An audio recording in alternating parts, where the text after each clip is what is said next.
नमस्कार। सही स्वास्थ्य के लिए भोजन, पानी, दूध, छाछ इनके लेने का तरीका और इनका समय अगर हम सही रखें तो मुझे लगता है जीवन को बहुत सारे तरीक़ों से स्वस्थ बना सकते हैं। अब उसमें बात अगर भोजन की करें तो भोजन देखिए कि हमारा जो देश है वो गर्म प्रदेशों में आता है और यहाँ पर भोजन जो है एक साथ करने का नियम ज़्यादा फॉलो कर सकते हैं, क्योंकि ठंडे प्रदेशों में भोजन पचता नहीं है एक साथ, क्योंकि जठराग्नि जो है मंद होती है, इसलिए ठंडे प्रदेशों में थोड़ा थोड़ा भोजन करने का नियम बताया गया है। लेकिन हमारे देश में क्योंकि जठराग्नि बहुत तेज़ प्रदीप्त होती है, जब सूरज उगता है, जब सूर्योदय होता है उस समय हमारे पेट में भूख लगती है और जब सूर्यास्त होता है उस समय भी जठराग्नि प्रदीप्त होती है। हालांकि हमने इस दिनचर्या को गड़बड़ कर रखा है। हम रात को 9-10 बजे 11 बजे भोजन करते हैं। वो आदत जब शरीर को हो जाती है तो अलार्म उसी समय बजता है, लेकिन इसका मतलब ये नहीं है कि वो शरीर के लिए स्वास्थ्यवर्धक है। शरीर की इसका पता आपको चलेगा कि जब आप 100 साल के किसी व्यक्ति से मिलते हैं और आप उनकी दिनचर्या पता करते हैं तो आपको पता चलेगा सुबह सुबह वो 9 बजे 8 बजे कलेवा करते हैं, जिससे पेट भर के एकदम बढ़िया दही दही के साथ, और फिर उसके बाद में मेहनत कश होते हैं, मेहनत बहुत करते हैं, तो दोपहर में भूख लगती है तो दोपहर में उनका भोजन होता है, फिक्स टाइम पर खेत में भोजन मिलता है उनको, और शाम को जो है वो सूर्यास्त से पहले पहले भोजन कर लेते हैं। ये एक स्वस्थ दिनचर्या उनकी रहती है। वो व्यक्ति 100 साल जीता है।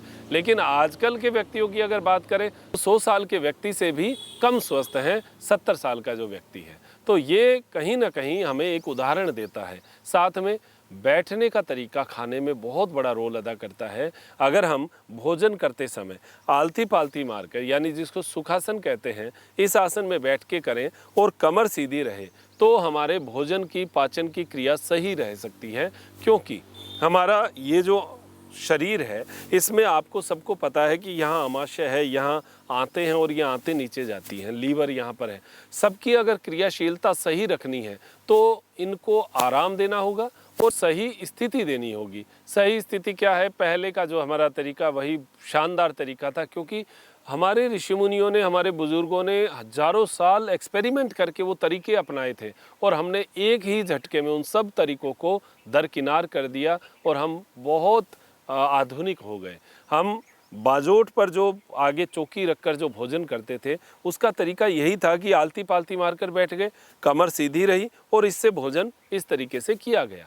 अब क्या हुआ? हमने धीरे धीरे खड़े होकर भोजन करना शुरू कर दिया, पशुओं वाला भोजन हो गया। और हमारी जो शरीर की गति है वो पशुओं की तरह नहीं है, क्योंकि पशुओं का शरीर है इस प्रकार, 4 पाँव होते हैं, पेट की गति नीचे की ओर होती है, भोजन जाता है पेट में, आमाशय में नीचे जाकर आ जाता है, ऐसे ऐसे लटकता है। लेकिन हमारा आमाशय जो है वो अलग तरीके से, हम ऐसे नहीं हैं, हम ऐसे हैं। तो ऐसे हैं तो यहाँ पर जाने के लिए हमें थोड़ा आराम चाहिए। हमारे यहाँ से नीचे का जो हिस्सा है उसको पैक होना चाहिए। जब हम भोजन करेंगे तो पूरा का पूरा जो शरीर का ब्लड का सर्कुलेशन है वो हमारे आमाशय पर जाकर लगेगा और भोजन को जो रस बनना है वो खाते समय ही शुरू हो जाएगा। ये हमारे बैठ के खाने का तरीका हमें स्वस्थ बनाता है। तो आप ये ज़रूर गौर करें कि अगर कोशिश हो, देखिए अगर शादियों में जाते हैं वहाँ पर है ही वो स्थिति, तो उसमें तो हम कुछ नहीं कर सकते। लेकिन घर पे तो अगर भोजन करें तो रसोई के पास या हमारा जो डाइनिंग हॉल है वहाँ पर आप बैठने का नीचे का एक तरीका बनाइए। आप अगर नीचे बैठना शुरू कर देंगे तो आपके ये पैर मुड़ते रहेंगे हमेशा, सुबह शाम आपके पैर मुड़ेंगे तो आपको स्टफनेस नहीं आएगी। वरना कई लोगों की तो अब शिकायतें हैं कि हम नीचे नहीं बैठ सकते हैं, और वो नीचे नहीं बैठना भी एक बहुत बड़ी बीमारी हो रही है। तो हमें इन बातों पर गौर करना पड़ेगा। तो खाना जब भी खाएं ज़मीन पर एक आसन बिछाकर उस पर बैठकर भोजन करेंगे तो वो शरीर की पाचन क्रिया को सही करेगा। कमर सीधी रहेगी, हमारी आंतें सही स्थिति में रहेंगी तो वो गैस भी नहीं बनने देगा और हमारे शरीर की भोजन की शक्ति को बढ़ाएगा। अब आप जैसे सुखासन में बैठे हैं, ये एक पिरामिड बनता है। ये पिरामिड का कहा गया है कि पिरामिड के 1/3 हिस्से पर उसकी एनर्जी का लेवल सबसे बढ़िया होता है। तो हमारा जो ये पिरामिड बन रहा है इसमें 1/3 हिस्सा लगभग यहाँ आता है।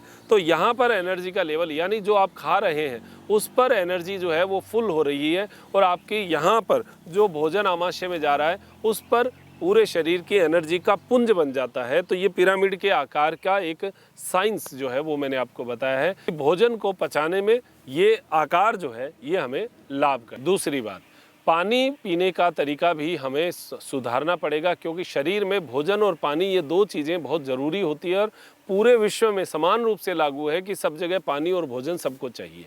तो अब पानी कैसे, देखिए पानी जो है वो सुबह सुबह भी हमें पीना चाहिए। 7-8 लीटर जो है पानी हमारे शरीर में जाए, 12-13 गिलास के आसपास।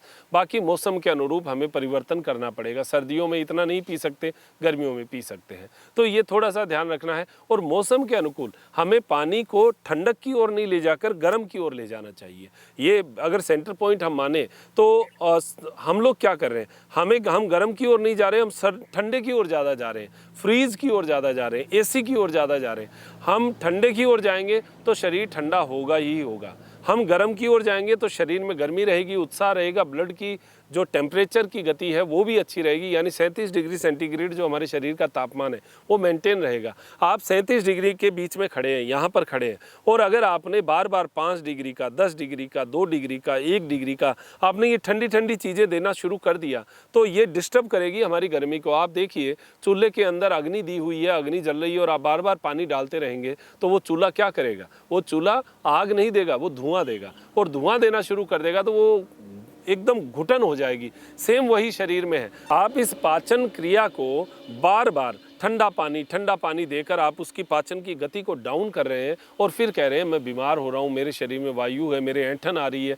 मेरा शरीर टाइट हो रहा है, मेरे पेट में गैस के गोले बन रहे हैं। ये बनेंगे ही ना, आप गर्म की ओर नहीं जा रहे। अब गर्म पानी, अब ये कोरोना काल है, इसमें भी हमें गर्म पानी के लिए कहा गया है, गुनगुने पानी के लिए कहा गया है। क्यों?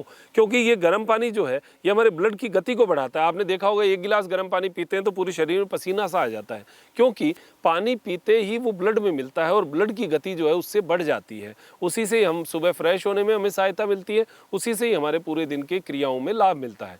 तो दिन में अगर 4-5 बार आप गुनगुना पानी पी सकें तो बहुत बढ़िया रहेगा। दिन के अंदर आपकी शरीर की एक्टिविटी जो है वो बढ़ जाएगी, ऑर्गन्स की एक्टिविटी बढ़ जाएगी। इसलिए कहते हैं जो व्यक्ति हमेशा गर्म पानी पीता है उसकी आयु में वृद्धि होती है, बीमारियों से वो दूर होता है। तो ये पानी का दूसरा, पानी का एक तरीका, एक गट-गट करके पानी कभी नहीं पीना, घूंट-घूंट करके पानी पीना। जैसे एक बार एक शिप ले लिया, मुंह के अंदर घुमाया, पी लिया, दूसरा शिप लिया, मुंह के अंदर घुमाया, पी लिया। इसी प्रकार ये जो घूंट-घूंट करके पानी पीना है, ये भी हमारे स्वास्थ्य के लिए बहुत बड़ा रोल अदा करता है। इसमें कोई साइंस नहीं है, कोई किसी प्रकार का कोई तकलीफ नहीं है। क्या करना है, हमें केवल एक संकल्प शक्ति तो लेनी है, कोई पैसे थोड़ी खर्च करने हैं। पानी पी तो रहे हैं आप, बस ऊपर से पी रहे हैं, उसको थोड़ा सा ऐसे घूंट-घूंट करके पी लीजिए। फिर देखिएगा आपकी गैस में यानी पाचन की क्रिया में आपको बहुत लाभ मिलेगा, क्योंकि लार मिलेगी उस पानी में। लार जो है वो क्षारीय है, शरीर अम्लीय है, बीमार अगर अम्ल से होते हैं तो क्षार जो है वो उसको बैलेंस करता है। तो पानी के साथ अगर क्षारीयता जाएगी, हमारे ब्लड का जो एसिड है वो जो लार वाली पानी है वो उसको डिजोल्व करेगा। तो ये कुछ चीज़ों को आप समझिएगा और गुनगुना पानी जीवन में अपनाने का प्रयास करिए। पूरे दिन नहीं पिया जाता, कोई बात नहीं, 3-4 गिलास तो कम से कम पी सकते हैं। दूसरी ये बात हो गई। तीसरी बात, खाना खाने के तुरंत बाद कभी पानी नहीं पीना और तुरंत पहले कभी पानी नहीं पीना। एक सवाल बीच में आता है, कई लोग कहते हैं खाना खाने के बीच में क्या पानी पी सकते हैं? जी, इसमें एक बात मैं बता दूं, अगर आपका चूल्हा जल रहा है और उसमें अगर आपने सूखी लकड़ियों से तेज आंच जला रखी है, उसके अंदर अगर आप गीली 2 लकड़ियां भी डाल देते हैं तो वो भी जल जाती है और वो उसको एक अलग रूप भी अग्नि को जो है वो देती है। तो आप ये कर सकते हैं कि आपको जैसे भोजन कर रहे हैं और बीच में आपको प्यास लग गई या आपको ऐसा लगता है कि मुझे भोजन में पानी चाहिए, तो आप एक घूंट पानी पी लिया, फिर आप भोजन करते रहिए, क्योंकि अग्नि जो है वो प्रदीप्त रहेगी। अगर आपने उसी के बीच में एक लोटा पानी पी लिया, अब देखिए ये समझने की बात है, हमने कह दिया भोजन के बीच में थोड़ा पानी ले सकते हैं तो एक लोटा ले लिया, किसी आपने ही कहा था कि पानी बीच में ले सकते हैं। दूसरी बात, अब उसमें घूट घूट करके जैसे एक शिप पानी ले लिया, हमने पी लिया, खाना खा रहे हैं, फिर बीच में लगभग 5-7 बाइट के बाद में आपको लगा कि एक पानी और चाहिए, तो इतना कि एक शिप पानी और पी लिया। बस 2-3 बार ले सकते हैं, जिससे वो भोजन जो है लुब्रिकेंट हो जाएगा और ज़्यादा अच्छा रहेगा। अगर आप लिक्विड से भरा हुआ भोजन ले रहे हैं, छाछ ले रहे हैं बहुत सारी, अगर आपके भोजन में जो है पानी बहुत ज़्यादा मात्रा में, तो उसमें तो पानी की आवश्यकता नहीं। सूखे भोजन में ये चीज़ लागू होती है। इन चीज़ों का कुछ गौर करिएगा। खाना खाने के तुरंत बाद पानी नहीं पीना चाहिए। अगर खाना खाने के तुरंत बाद आप पानी पिएंगे तो वो सारी जो हमारी भोजन की पाचन प्रक्रिया है उसको शांत कर देगा और वो भोजन सड़ेगा तो वायु बनेगी तो शरीर में स्टफनेस आएगी और बहुत सारी और भी बीमारियों में हमें तकलीफ़ पैदा हो जाएगी। तो ये कुछ चीज़ें आप समझिए कि हमें कब पानी पीना चाहिए, कब नहीं। दूसरा, बैठकर पानी पीने का प्रयास भी आप करें। हमारे बुज़ुर्ग, जो मैंने गाँव में बहुत जगह सर्वे किया, मिला उनसे, तो वो बुज़ुर्ग जो हैं वो उकड़ू बैठ के पानी पीते हैं, उत्कटासन में, दोनों पैरों के ऊपर। जैसे हम सुबह फ्रेश होके आते हैं उस समय जैसी स्थिति में बैठते हैं, उस स्थिति में बैठकर ऐसे पानी पीते हैं, जिससे पानी का टेम्परेचर जो है वो हाथों से होते हुए, गले से होते हुए यहाँ तक जाए, तो वो टेम्परेचर एकदम नॉर्मल हो जाए। तो उनकी जो ये प्रक्रिया थी बहुत साइंटिफिक है, और वो उसी से जो है एक स्वस्थ है, क्योंकि हम जीवन में, शरीर में सबसे ज़्यादा जो शरीर में डालते हैं वो पानी डालते हैं, और पानी को सही तरीके से ले लिया तो आप ये मानिए कि बहुत सारी चीज़ें हमने सही कर ली हैं। तो उनका पानी पीने का वो तरीका बहुत बढ़िया था। तो आप बैठकर पानी पिएं और घूट घूट करके पानी पिएं। ये दो चीज़ों का अगर आप फॉलो करेंगे तो बहुत लाभ जो है वो हमें मिल सकता है। साथ में दूध का आपको बताऊं, दूध जो है वो सुबह नहीं लेकर अगर हम शाम को लेते हैं, क्योंकि रात को सूर्यास्त के बाद जो चीज़ पचती है शरीर में, जो एंजाइम पैदा होते हैं वो दूध के लिए ही होते हैं केवल। तो आप रात को दूध पी सकते हैं, गुनगुना, थोड़ा सा मीठा। उसमें आजकल हल्दी भी डाली जा सकती है, क्योंकि ये कोरोना काल में गला जो है उसको भी ठीक करेगा। तो थोड़ी सी हल्दी, ज़्यादा नहीं। तो रात को दूध पिया जा सकता है। सुबह आप बच्चों को जो दूध पिला रहे हैं, मैंने बहुत सारे लोगों में देखा है, बच्चों को भी पूछा है, घर वालों को भी पूछा है, उन बच्चों को जो सुबह दूध पीकर जाते हैं उनके पेट दर्द की समस्या रहती है, वो मुरझाए हुए से रहते हैं, कार्य करने के उनके कोई मन नहीं करता। ऐसी स्थितियां हमने देखी है। फिर हमने चेंज करवाया, हमने कहा आप दूध तो बंद करिए और यहाँ पर दही शुरू करिए, और सुबह रोटी के साथ दही खिलाइए इसको। जो बच्चा दही खा के गया, अगले ही 2 दिनों में उसको इफेक्ट नजर आया। जो हमारी 15 से 20 साल तक की बहनें हैं, उनके ऊपर भी हमने एक्सपेरिमेंट किया। उनका भी शरीर जो है, क्योंकि देखिए माताओं बहनों को एक समस्या मंथली की जो रहती है वो भी उनके लिए तकलीफ देह है, तो उनको भी हमने ये कहा कि आप दूध सुबह वाला बंद करिए, दही खाइए। 2-3 दिन में ही बहुत अच्छा फील हुआ उनको। जो 10वीं 11वीं 12वीं में जो बच्चियां पढ़ती हैं, उनका शरीर एकदम टूटा हुआ सा रहता है पूरे दिन, क्यों? सुबह दूध पी के जा रही। फिर उनका चेंज किया तो उनको इतना अच्छा रिजल्ट मिला। वो खुद कह रही कि अरे हमें तो ऐसा लगा जैसे जीवन ही जी लिया। ये छोटी छोटी बातें हैं जिनको अगर हम गौर करेंगे तो हमारे लिए बहुत बढ़िया लाभ हो सकता है। दूसरा, जैसे छाछ है, दही है। दही देखिए, दही आप सुबह सुबह ही लीजिए, नाश्ते में कलेवा जिसको कहते हैं उसमें ले सकते हैं, ब्रेकफास्ट में ले सकते हैं। दोपहर में छाछ लीजिए। छाछ हमारे भोजन को पाचन में बहुत बढ़िया, तक्र जिसको कहते हैं, ये अमृत है आयुर्वेद के हिसाब से।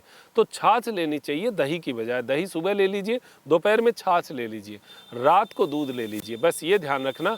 हाँ, एक चीज़ और ध्यान रखना कि जिनको शुगर है, नेचुरोपैथी के कई लोगों से भी बात हुई, कई लोगों के ऊपर एक्सपेरिमेंट हुआ तो पता चला कि जिनको शुगर है उनको एनिमल फूड जो है वो नहीं लेना चाहिए। वो जब लेते हैं तो उससे शुगर बढ़ता है। एक बार आप करके देख लीजिए, कोई मैं आपको दावा नहीं कर रहा हूँ, आप खुद करके देखिए, 5 दिन करके देखिएगा। 5 दिन के बाद में बताइएगा कि आपके शुगर का लेवल क्या है। अगर किसी का 200 से ऊपर शुगर है और वो एनिमल फूड यानी जो इसमें दूध, दही, छाछ, पनीर सब कुछ आता है, चीज़ वगैरह सब कुछ बंद करके एक बार आप फ्रूट्स पे और जो सामान्य भोजन पर रहिए। फिर उसके बाद में आप देखिए 5-6 दिन बाद में अपने शुगर का लेवल चेक करिएगा क्या रहता है।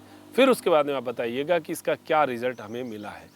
ये कुछ चीज़ें हैं जिनको जीवन में अपनाना है। मैंने उन बातों की चर्चा की है जो सामान्य रूप से हम लोग करते हैं, जो सामान्य हमें करना चाहिए। बाकी तो बहुत बड़ी बड़ी बातें हैं जिनके ऊपर हम कभी भी चर्चा करेंगे, और जो बहुत बड़े विद्वान लोग हैं वो भी इस पर चर्चा करते रहते हैं। मैंने तो बहुत छोटी बातें बताई हैं जिनको आप जीवन में अपनाएंगे तो मुझे लगता है कि कुछ लाभ जो है वो ज़रूर मिलेगा। और दलिया एक टाइम ज़रूर दीजिएगा शाम को, हफ्ते में 1 दिन दलिया, 1 दिन खिचड़ी, ये ज़रूर हमारे भोजन में होना चाहिए। और रात का भोजन हल्का होना चाहिए, ये विशेष रूप से ध्यान रखें। रात का भोजन एकदम हल्का हो, जैसे 1/3 हो और ऐसा लगे जैसे कुछ खाया ही नहीं। ऐसा भोजन जो करेगा वो वाकई में अपने पेट को खाली करेगा, स्वस्थ होगा, वायु से निजात मिलेगी। ऐसी कुछ समस्याओं से हम जो है अपने आप को स्वस्थ करें, ऐसा विचार करते हुए मैं डॉक्टर मनोज योगाचार्य, मेरे साथी नरेश जी के साथ लेता हूँ इजाज़त। त्रिनेत्र टीवी के लिए नमस्कार।